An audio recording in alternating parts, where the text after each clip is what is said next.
Hello guys, आज हम discuss करने वाले question on capital budgeting and business decision. So question ये है कि Victory Limited decided to purchase a machine to increase the install capacity. The company has 4 machine under consideration. The relevant details including estimated yearly expenditure and sales are given below. All sales are for cash. Corporate tax rate at the rate of 33.99%, inclusive of surcharge at the rate of 10%. Deductions is at the rate of 2%, and secondary and higher education is at the rate of 1%. Calculate payback period. नीचे कुछ information दी है, उसे हम read करेंगे. So firstly हमें initial investment दिया है इन लैक्स में. M1 के लिए 30, M2 के लिए 30, M3 के लिए 40, M4 के लिए 35. Okay. Then estimated annual sales दिया है 50, 40, 45 एंड 48. देन हमें इकोनॉमिक लाइफ दी है ईयर्स में 2 years, 3 years, 3 years, 4 years. Scrap value दी है 4, 2.50, 3 and 5. Estimated cost of production दिया है 18, 14, 16.70 एंड 21. सो हम सॉल्यूशन स्टार्ट करेंगे. इसका क्वेश्चन की रिक्वायरमेंट ये है कि पे बैक पीरियड निकालना है किसके लिए, M1, M2, M3 और M4 के लिए. ओके. सो सॉल्यूशन स्टार्ट करेंगे. पहले हेडिंग डालेंगे स्टेटमेंट शोइंग पे बैक फॉर 4 मशीन. सो जो फर्स्टली हम इनिशियल इन्वेस्टमेंट लेंगे. इनिशियल इन्वेस्टमेंट M1 का था 30, M2 का 30, M3 का 40 एंड M4 के लिए था 35. देन एस्टिमेटेड एनुअल सेल्स दिया था क्वेश्चन में 50, 40, 45, 48. ओके.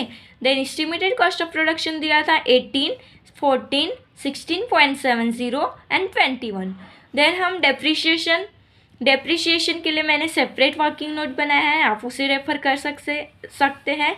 सो M1 के लिए 13, M2 के लिए 9.17, M3 के लिए 12.33 एंड M4 के लिए 7.50. ओके.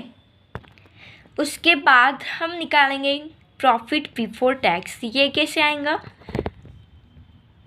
2 - 3 - 4 मतलब कि 50 - 18, 50 - 18 - 13. सो वैल्यू आएंगी 19 फॉर M1. इससे नाम देंगे हम प्रॉफिट बिफोर टैक्स. M2 के लिए 16.83, M3 के लिए 15.97 एंड M4 के लिए 9.50. ओके. देन इस अमाउंट पे टैक्स रेट निकालेंगे एट द रेट ऑफ 33.99%. सो 19 का 33.99% आएगा 6.4581. 16.83 का 33.99% आएगा 5.721 एंड 15.97 का 33.99% आएगा 5.428 एंड 9.50 का 33.99% आएगा 6.628. Okay. Then profit after tax आएगा. प्रॉफिट आफ्टर टैक्स कैसे आएगा, 5 - 6. 5 - 6 मतलब कि 19 - 6.4581. मशीन 1 के लिए 12.5419, मशीन 2 के लिए 11.109, मशीन 3 के लिए 10.542 एंड मशीन 4 के लिए 12.872. ओके. देन हम नेट कैश फ्लो निकालेंगे. सो ये कैसे आएगा, 7 + 4 मतलब कि प्रॉफिट आफ्टर टैक्स जो आया है उसमें ऐड बैक करेंगे हम depreciation. So net cash flow आएगा M1 के लिए 25.5419, M2 के लिए 20.279, M3 के लिए 22.872 एंड M4 के लिए 20.372. ओके. देन हम पे बैक पीरियड का फॉर्मूला लगा के हम पे बैक पीरियड निकालेंगे for M1, M2 and M3. Okay. So pay back period का फॉर्मूला है initial investment divided by net cash flow. So initial investment हमें क्वेश्चन में दिया था. M1 के लिए कितना था 30. ओके. 30 ये हमें कहाँ से मिला, क्वेश्चन से, जो कि क्वेश्चन में गिवन था 30. Okay. So pay back period कैसे, पे बैक पीरियड M1 के लिए आएगा 30 डिवाइडेड बाय 25.5419. सो आंसर आएगा 1.17.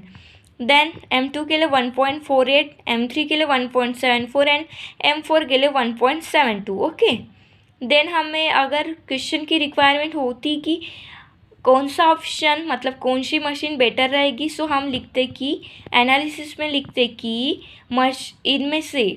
इनमें से जो भी पे बैक पीरियड, जिसका भी पे बैक पीरियड छोटा आया है, मतलब कि सबसे छोटा जो आया है वही ऑप्शन बेटर होता। ओके, सो इसमें मशीन 1 का जो पेबैक पीरियड है वो सबसे लोवेस्ट है, इसलिए मशीन 1 ये प्रॉफिटेबल रहेंगी। ओके, देन हम अगर आपको डेप्रिसिएशन की वर्किंग नोट चाहिए तो ये आप रेफ़र कर सकते हैं। अगर आपको डेप्रिसिएशन की वर्किंग नोट चाहिए सो आप इसे रेफ़र कर सकते हैं। ये M1 के लिए, M2, M3, M4। Okay, thank you.